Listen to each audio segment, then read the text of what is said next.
Well, I said we were going to cover the letter that was sent in response to yesterday's video about how, well, Parliament Square was full of stupidity, and that is completely true. The whole idea that we should somehow, quote, come together when ultimately there can be no good of this coming together. The idea of leave and remain will be with us until this is undone, essentially. And the only way you can undo that is to rejoin the EU. So I am, as I say now, I am a rejoiner. There is no other way to put it. That is the movement that starts now and has to move forward for us to rejoin the EU. No good at all will come from this. And here's the thing, Brexiteers are surprised from thinking that the EU is somehow going to treat us like a jolly good chum. We've turned our 27 closest trading partners into our 27 enemies for trade. That is the fact. We are a market of 60 billion versus 500 billion. And the idea that we can somehow make these trade deals with America and China and India, all the rest, the government's own analysis show we gains us nothing from what we lose from having such close and integrated trade with Europe, being in the single market and the customs union. Not only that, why are the Brexiteers so suddenly okay with accepting foreign rules and regulations, especially with what the Americans are saying in regards to their trade deal? And not just the Americans, but the Australians, the Indians, and the Chinese as well. And we have yet to even start negotiating with other countries. So, for some reason, if the Brexiteers used to think that we were somehow oppressed by the EU, why are they not screaming and crying about being oppressed by the US, by India, by China, and all these other countries that we are apparently doing, quote, wonderful trade deals with? Yeah. I've said it before on this channel. Britain is about to learn its true place in the world, and it ain't going to be anywhere near as good and golden as shining as many people seem to think. So this is the letter that was written in response to that article, and it sums it up perfectly. So you think Brexiteers are angry now. Just wait until the wonders of Brexit fail to materialise. I have just read Tom Peck's article, Parliament Square was a knuckle-dragging carnival of irredeemable stupidity. If it were not so true, it would be incredibly funny. It was clear that there were many Brexiteers who would like to go back to an imagined past of imperial superiority, if it were possible. They would emigrate there.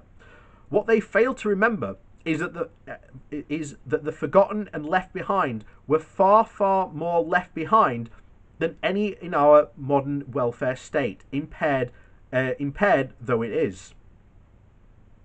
For most people in Britain, prior to the relative wealth of the 1980s, life was nasty, brutish, and short. Under the imperial and feudal systems, the vast majority are not in charge. They do not reap the benefits. They do not live lives of comfort and ease. My life today is immeasurably better than the lives of my parents, grandparents, and all those who went before. In a large part, that has been due to our membership of the EU. Before that, our lives were lives of relative austerity. The great benefit of Brexit, for which we should all be thankful, is that it will slay the myth of Britain as a major player on the global stage. I've talked about this several times. I completely agree with this guy, 100%. A lot of people are going to be very shocked by about how much little power we have. In fact, there was a video by a guy who said, oh, Britain has all this soft power. The reason we had all that soft power was being in the EU. We've lost that now. A big part of our, quote, special relationship with America was being the bridge to Europe. That bridge is no longer there. But there you go. So anyway, it continues. It will reveal us as a small, creative, innovative, energetic country, helping us to find our realistic place in the modern world. This will enable us to have the comfort of punching at our weight, without the imposition of an illusion that we are punching or can punch well above it. We will now receive absolutely clear demonstrative evidence of exactly what Brexit means for the United Kingdom. All we have to do is see the truth to its painful, clear-sighted, and observe it for what it is. I have no doubt that Nigel Farage, Ian Duncan Smith, Mark Francois, and all who deride the EU as the source of all our problems, we will first find reasons, then excuses, and then just incoherent rage as to explain why it's not working. But it will be too late. They will be exposed as the irrational, impractical, unintelligent, backward-looking, foam-flecked charlatans that they will be proven to be all along. Peck is right when he writes that the two sides will not become reconciled. We will not, quote, come back together. If you think Brexiteers are angry now, wait until you see how they behave when the sunny uplands of the new triumphant economic powerhouse fails to materialise. Then everything really will be Europe's fault. At the same time, it will be an amusing sideshow to watch Boris Johnson and the Tories attempt to both be the Conservative and Unionist Party and the pretend Labour Party as they attempt to keep both their old and new voters on side. If a party which has been in power for 10 years cannot plan ahead sufficiently to ensure that Big Ben is available to chime on a night which represents the pinnacle of their achievement, then I give little for their chances of significant success in other important areas. Boris is Boris. He will do what he knows, which is to wing it.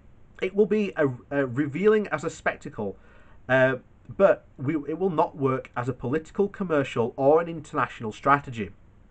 The Tory fractional infighting will continue in the spring, and it will make the ERG, remember them, look like newborn lambs gamboting in the spring fields of their new lives. Politically, things will get much worse before they get much better. Still, I look forward to watching the Tories in their terminal decline, after becoming failure and their inevitable extinguishing of their democratic base. These are the twilight times for them. The other cause for celebration, as part of the natural way the world works, is that over the next few years, a lot of older people, and as I write as one, will die, and a younger, more open, more imaginative people will take the lead. They will be unburdened by the memory of empires, kings and queens, wars, nationalism and charitable patriotism of the old. The broken ways, the broken ways, and be free to help us evolve into societies where we all make better choices about how to coexist on our small planet, preserving it as a blue-green beacon in a dark immensity of space. And all things pass, and so too will Brexit. And I 100% absolutely agree with the guy here. Neil Kell, 100%. Exactly what I've been saying all along. You know, Brexit, the first part, not even really the starting gun, has been fired really yet. The last 3 years were just the beginning of the beginning. We haven't even really started yet. And if you think the past 3 years were bad, wait until, the end of this year. As I've said, spring is going to be huge in terms of Brexit. There are going to be massive Tory infactional fightings. The fact that many of the Tory new MPs who won their seats in former Labour ones are desperately trying to be the faux Labour Party. You see it now with the guy in Wakefield promising to try and end austerity, and wait until the video comes out tomorrow, because guess what? The Tories are planning even more cuts. So how on earth are they going to keep their democratic base when they've just said they're going to continue austerity even more? And it gets better, because there wasn't just one letter in response, there were a couple. So, hang on. Where is it? Going back to the top. Here we are. So, Brexit tensions. I found the sight of jubilant Brexiteers celebrating the UK's departure from the European Union on Friday night very reminiscent of Neville Chamberlain's return from the Munich Agreement in 1938. To the cheering crowds, he declared that the piece of paper in his hand that promised peace in our time, that all would be well, heed not the prophets of doom. Less than 1 year later, the UK was at war. So that's a guy called Ron Dawson. Again, completely agree with you, Ron. Someone else responds. A US-based niece tells me that Americans are holding Brexit parties which they think are very funny. There will be nothing quite like the, quote, new best friends who mock you. That's from a guy called John McCriff from Edinburgh.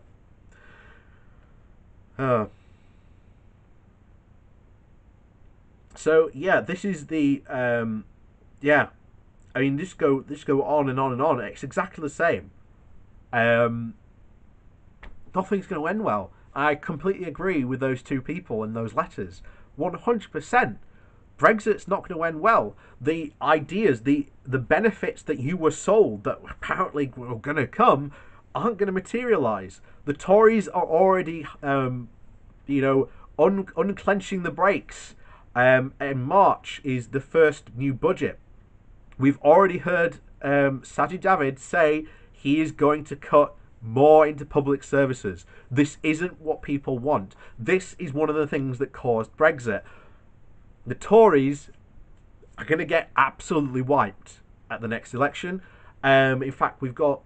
I'm sure we've got local elections coming up soon. I can't remember when. I don't think there's anything else. Is there anything else this year? I don't think so. But yeah, they're going to get absolutely wiped. There's no way. Because, in a way, Brexit is all the Tories' fault in the first place. So the fact they now own it, they've got this majority, they can essentially do what they want. They can't blame anyone else. They have all the blame, as well as the Brexiteers who champion this. It's all going to end, not very well. Like I say, I've said this many times before at end of the videos, we will be back sooner rather than later.